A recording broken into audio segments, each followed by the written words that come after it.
Les hommes de plus de 35 ans qui s'intéressent aux jeunes femmes de moins de 25 ans sont problématiques et je dirais même que ce sont potentiellement des prédateurs et je vais vous expliquer pourquoi. Aujourd'hui, j'étais à la fac et j'ai eu un cours sur le développement neuropsychique, notamment dans la partie des adolescents et jeunes adultes. Plusieurs spécialistes ont des avis qui divergent sur la fin de l'adolescence. Donc certains diront que c'est à 18 ans, d'autres diront que c'est à 20 ans et d'autres diront que c'est à 25 ans.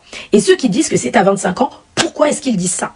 Eh bien tout simplement parce que à 25 ans, c'est l'âge où le développement du cerveau est complet. Donc normalement, à 25 ans, votre cerveau a fini de grandir. Donc là où je fais le parallèle avec les hommes qui systématiquement s'intéressent aux femmes de moins de 25 ans, c'est parce que en fait, et ça, on l'a déjà dit, on l'a déjà répété, il y a des hommes qui ne se dirigent que vers les femmes de moins de 25 ans. Et tout ça parce qu'ils vous diront qu'elles sont plus dociles, qu'elles sont plus faciles, voilà, à formater, entre guillemets. Et c'est justement là que leur comportement est problématique et toxique parce que ils recherchent une femme justement pour la façonner à leur image. Et c'est bien ça tout le problème parce que cette femme-là, en fait, psychiquement parlant, intellectuellement parlant, elle n'est pas encore construite. Je parle bien, je mets la différence, je parle bien des hommes qui sont constamment à la recherche de femmes de moins de 25 ans, alors que eux-mêmes en ont presque le double.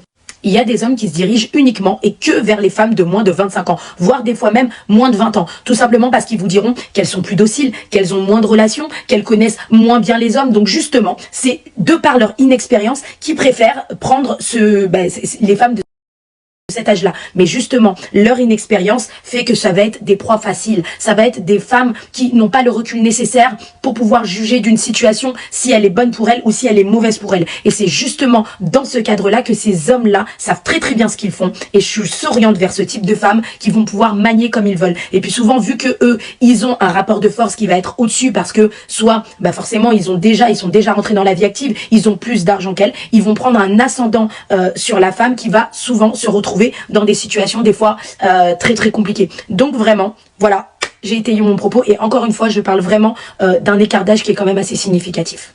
Les hommes de plus de 35.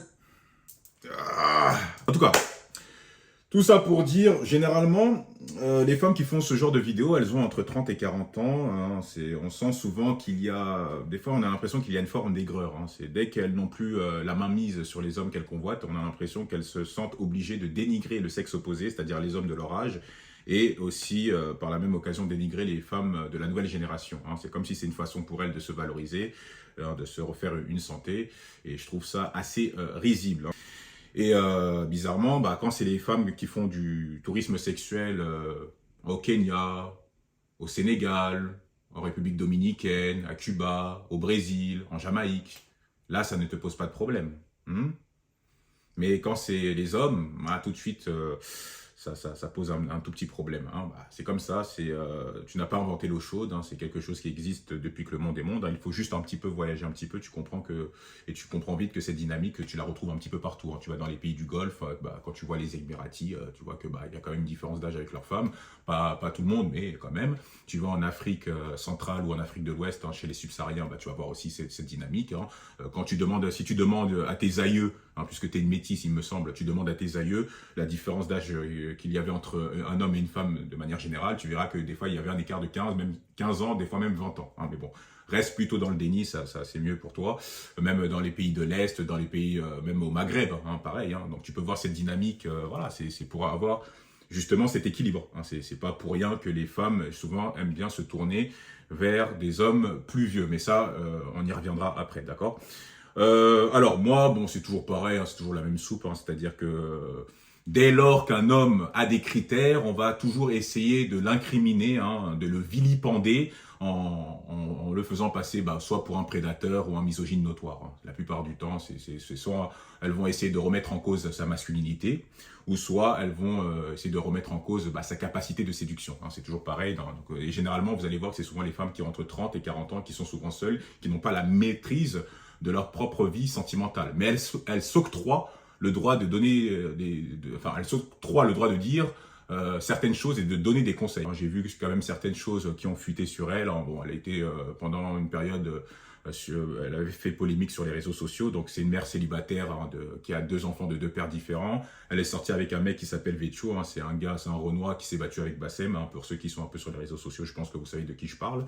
Voilà, donc bon, au lieu d'assumer qu'elle a fait bon les mauvais choix, parce que après ça s'est mal terminé, parce qu'elles ont toujours cette manie de dégueuler après coup hein, sur leurs ex hein, dès que ça se termine. Hein, ça, c'est au lieu que de comprendre que voilà, ça fait partie de la vie, faut assumer ses choix. Hein, c'est facile de cracher dans la soupe qu'on a bu, mais sache que tu seras lié à vie à cet homme. Hein. Ça reste le père de tes enfants. Mais bon, bref, ça c'est un autre sujet. Et en gros, elle parlait du lobe frontal. Alors même si elle ne l'a pas mentionné, hein, je serais obligé de faire le travail à sa place, hein, parce que vous savez, quand vous êtes dans l'émotionnel, généralement on manque un peu d'objectivité. Hein. Quand une personne est dans l'émotionnel, elle manque d'objectivité parce que elle préfère être plus dans le dans le sensationnel. Bon, la plupart du temps, la personne va prendre des parcelles d'informations pour en faire une vidéo comme elle vient de le faire, avec des théories fallacieuses pour essayer d'endormir les gens. Comme je l'avais dit tantôt, c'est une façon d'être c'est une façon de créer du capital sympathie. Comme ça, les gens, ils te voient un peu comme un palliatif. Hein. Ça fait du bien, comme je le disais sur le moment, mais ça ne guérit pas. Voilà. Donc en gros, elle parlait du lobe frontal. Pour ceux qui ne savent pas ce que c'est le lobe frontal, c'est une zone du cerveau qui se situe juste ici. Hein. C'est la zone avant du cerveau, là. Voilà, ici. Ok. Et c'est lui qui gère les fonctions exécutives du cerveau. Hein. En gros, c'est le siège du libre arbitre. Hein. En vrai, c'est le cortex préfrontal qui est aux commandes, hein, mais bon, c'est un petit détail, c'est pas très important. Voilà. Et ce qu'elle a oublié de dire, puisque ça, bien évidemment, elle ne l'a pas relevé, puisque ça ne va pas dans son sens, c'est que le lobe frontal ne se développe pas de la même manière et à la même vitesse chez les hommes et les femmes. Et ouais, on remarque que le lobe frontal arrive à maturité chez les femmes entre 21 et 25 ans, alors que chez les hommes, le lobe frontal arrive à maturité entre 25 et 30 ans. Pourquoi? Ça, c'est dû à des facteurs biologiques, génétiques, environnementaux et hormonaux. Hein. Je ne vous apprends rien. À la puberté, il y a une hausse massive de ces 2 hormones, hein, qui est l'oestrogène pour la femme et la testostérone pour l'homme, et ça peut perturber justement le rythme de maturation. Hein, voilà. Et on remarque aussi que l'oestrogène favorise un développement plus rapide des circuits neuronaux comparé aux hommes qui favorisent, comparé aux hommes que la testostérone favorise un prolongement un petit peu plus long. Hein, voilà, donc et ça c'est dû justement à la génétique, parce que les hommes on a plus de testostérone, et comme ces 2 hormones sont essentielles pour le développement du cerveau, y compris les lobes frontaux. Par conséquent, les hommes ont leurs lobes frontaux qui arrivent à maturation beaucoup plus tardivement que chez les femmes, hein, dû aux hormones aussi, hein, parce que comme on a plus de testostérone que les femmes, des fois, nous, pour contrôler et pour gérer un peu ces fluctuations, hein, donc cette hausse massive hein, de cette hormone, et des fois, ça peut prendre un petit peu plus de temps. On est souvent un petit peu plus impulsif, hein, nous les hommes, hein, à cause de cet excès de testostérone. Voilà, donc c'est à peu près ça. Ça, bien sûr, elle a oublié de le mentionner. Pause. En résumé, de manière générale, les femmes aspirent à devenir adultes plus tôt que les hommes, en partie en raison de leur horloge biologique. Cette pression biologique liée à la capacité de procréer les pousse souvent à rechercher plus rapidement une certaine stabilité et indépendance, notamment sur le plan professionnel et familial. Étant celles qui portent les enfants, elles sont plus conscientes des limites de temps liées à la maternité. Par conséquent, à âge égal, elles peuvent avoir des priorités et des centres d'intérêt différents de ceux des hommes, qui ressentent parfois moins cette urgence biologique. C'est toujours plus facile de faire des attaques ad hominem, d'incriminer le sexe opposé en faisant passer les hommes pour des prédateurs. Hein, c'est toujours plus facile plutôt que de se remettre en question et de comprendre réellement les mécanismes et pourquoi les gens se comportent de cette manière d'un point de vue anthropologique ou culturel ou même biologique. Hein. C'est toujours plus facile de balancer une espèce de diarrhée verbale pour faire du sensationnel, hein, surtout pour plaire à une audience qu'on connaît bien. Parce que quand tu laisses des zones grises comme ça, tu sais, les gens, ils vont quand même décortiquer, ils vont t'attendre au tournant, tu vois, ils vont t'attendre au prochain virage. Et ils vont exploiter les zones grises que tu laisses. Et moi, tu vois, je suis ce mec-là. Tu sais, moi, je suis un virus. Tu sais, moi, je suis chiant. Donc forcément, comme moi je suis un virus, moi je suis là pour faire chier. Et quand tu fais ce genre de vidéo, surtout quand tu ne maîtrises pas ton sujet, moi je vais exploiter les zones grises que tu laisses. Tu vois ce que je veux dire? Donc, faut faire attention. Hein. Arrête de raconter des conneries. C'est bien beau d'apprendre des choses. C'est pas parce que tu as fait un cours que ça y est, tu vas répéter bêtement ce que tu as appris pour en faire une vidéo. C'est ridicule. Si tu ne comprends même pas la dynamique, les cheminements, les mécanismes, pourquoi ça fonctionne comme ça ne sert à rien. Abstiens-toi. Ça évite de dire des bêtises. Tu vois? Donc, c'est bien beau de s'appuyer sur la science. Je le fais aussi, tu vois. Mais après, il faut comprendre. Tu vois, comprendre ce qu'on fait, c'est toujours mieux. Donc, regarde un petit peu, soit observe un peu ce qu'il y a autour de toi, ok, et n'arrête de nous raconter des inepties. Merci bien. Et comme je l'avais dit aussi dans une autre vidéo, ce genre d'argument, c'est tellement facile à déconstruire. Hein. Si vous demandez, par exemple, à une meuf de 20 ans hein, de choisir entre un homme de 30 ans et un homme de 20 ans à critères égaux, il y a une grande partie des femmes qui vont choisir l'homme de 30 ans. Ça ne va pas être systématique, mais il y aura un nombre non négligeable de femmes qui vont choisir l'homme de 30 ans. Pourquoi? Parce que l'aspect social va rentrer en jeu, l'expérience va rentrer en jeu, la maturité va rentrer en jeu. Ça rentre dans l'équation. Oui, pour une femme, c'est très important. Voilà, ça c'est très important, ces caractéristiques-là, ces facteurs-là. Alors que, à l'inverse, si tu demandes à un homme de choisir entre une femme de 20 ans et une femme de 30 ans à critères égaux, 99,9% des gars vont choisir la meuf de 20 ans. C'est logique. Ils ont une version plus jeune. Elle a plus de longévité. Pourquoi tu penses qu'il va prendre une femme de 30 ans? À part si, bon, le gars, il a des tripes particuliers, tu sais, il aime bien les filles, les milfs.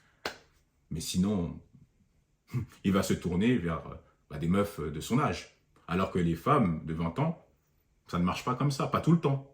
Voyez un peu? Donc arrêtez de vous voiler la face. Ne restez pas dans le déni. Les hommes et les femmes n'ont pas les mêmes réalités. Il faut l'accepter. On n'a pas la même plénitude érotique sur le plan affectif, social et sexuel. C'est une réalité. Ce n'est pas ma réalité, c'est une réalité. Mais toi, le problème, c'est que tu nous imposes ta réalité. Tu nous racontes ta réalité. C'est ça le problème. Un homme doit travailler sur lui, il doit construire sa valeur. Il doit travailler sur sa personne s'il veut intéresser les femmes d'une certaine manière. S'il veut être respecté par la gente féminine, il est obligé, il n'a pas le choix. Il n'a même pas le choix, il est obligé de travailler sur lui. Sur son physique, sur son mental, sur son intelligence, sur ses finances, sur son style vestimentaire, sur sa débrouillardise. C'est ça. C'est comme ça, sur sa combativité. C'est pas à la moindre difficulté, j'abandonne parce que c'est trop dur, non. Il doit aller au front, dans les tranchées, mon pote. C'est comme ça. S'il veut se faire respecter par la société et par la gente féminine. Une femme aussi, elle doit travailler sur elle, mais à des niveaux différents. Voilà. C'est comme ça. Je ne vous apprends rien. C'est une réalité. Ce n'est pas ma réalité. C'est une réalité. Et vous pouvez la voir partout, cette réalité. C'est ça le truc. Mais les gens, comme ils sont dans l'émotionnel, tu sens que voilà, il y a du ressentiment, elle a développé du ressentiment, donc elle essaie toujours de trouver toutes sortes de justifications, tu vois, pour dire que non, mais voilà, les hommes qui se tournent vers des meufs plus jeunes, ce sont des pointeurs, ce sont des pédophiles. Arrête, demande à tes aïeux. Tu vois, les gens qui sont de la génération X, ils vont te dire, il y a des meufs que tu ne pourras pas avoir quand tu es jeune. C'est comme ça. Il faut l'accepter. Ça fait partie du jeu. La séduction, pour moi, c'est comme un jeu. C'est un jeu. C'est qui a les meilleures cartes. C'est tout. Pour tourner le jeu à ton avantage, il faut avoir du jeu, du game. C'est comme ça. À 18 ans, tu as très peu de game. Tu as très peu de game. Alors, surtout quand tu es moche, alors là, tu vas morfler. Hein. Moche, plus pas de style vestimentaire. Oh mon gars. On se sait. Mais tu vas morfler, mon pote. Mais en grandissant, tu vas compenser ton handicap au fur et à mesure. Pourquoi? Parce que tu auras plus de game. Financièrement, tu seras plus à l'aise. Tu auras plus confiance en toi. Tu auras plus de charisme. Tu seras plus musclé. Tu auras un style beaucoup plus élaboré. Les femmes vont te regarder, vont te trouver intéressant. Tu auras plus de profondeur. Tu vois, ton personnage aura beaucoup plus de profondeur. C'est comme ça. Tu seras obligé de vivre certaines mésaventures. Il y a des meufs qui vont te toiser. C'est comme ça, mon pote. Ça fait partie du jeu. Donc arrêtez un peu avec ce genre de vidéos. Le monde, il est comme ça ne changera pas. Tu n'as pas inventé l'eau chaude. C'est comme ça. Cette dynamique, elle a toujours existé. Et elle continuera d'exister. Voilà. Ça ne va rien changer. Quel était le but de ta vidéo? Ouais, les hommes qui ont plus de 35 ans, qui sortent avec des meufs de moins de 25 ans, c'est des prédateurs. Oh waouh, super. Et après? Et après? Ça ne va rien changer. Tu vois un peu? Voilà. Arrêtez avec vos vidéos, ça se voit que c'est bourré de ressentiments. Ne soyez pas dans l'amertume. Parce qu'on a l'impression que des fois, c'est... vous en avez gros sur le cœur, quoi. C'est... Je peux comprendre que voilà, ça s'est mal passé avec ton ex, voilà, le père de tes enfants. Mais ce n'est pas une raison, tu vois, pour matraquer la tête de tes abonnés, comme ça, en disant des choses aussi, tu vois. Non. Tu vas pas les aider en faisant ça. Ah ouais. Avant de donner des conseils aux autres, gère ta propre vie, amoureuse. Dans un premier temps. Ce serait déjà pas mal. 2 enfants de 2 pères différents. À un moment donné, il faut peut-être se poser des questions, quoi. Hein. Moi, je vais pas raconter ta vie, elle m'intéresse pas, de toute façon. Mais je sais pourquoi tu fais ce genre de vidéo. Si tu avais 20 ans, à 20 ans, tu n'aurais jamais fait ce genre de vidéo. À 25 ans, tu n'aurais jamais fait ce genre de vidéo. C'est parce que tu as plus de 30 ans. Et que tu n'as pas l'engagement des hommes que tu convoites. C'est pour ça que tu fais ce genre de vidéo. Pour trouver des justifications à ta solitude. Comme ta consoeur qui pleurait dans une voiture. Ouais, je comprends pas, j'ai l'impression d'avoir raté ma vie sentimentale. Je n'arrive pas à gérer mes relations. Voilà, je suis un petit peu perturbé entre ma vie professionnelle et ma vie sentimentale. Et après, elle fait une vidéo pour dire que oui, bah, les hommes qui ont plus de 30 ans, bah, ils prennent des meufs de 20 ans parce qu'elles sont plus dociles. Arrêtez, vous avez toutes le même discours. Enfin, changez de disque un petit peu. C'est du réchauffé. C'est du réchauffé. Oh là là. En tout cas, dites-moi ce que vous en pensez, ok? Likez, partagez, activez la cloche. Pour celles et ceux qui sont concernés par la problématique, dites-moi en commentaire si vous êtes d'accord avec elle ou pas. Voilà, et puis on se retrouve pour une prochaine vidéo, les frères. Allez, prenez soin de vous. Tchuss.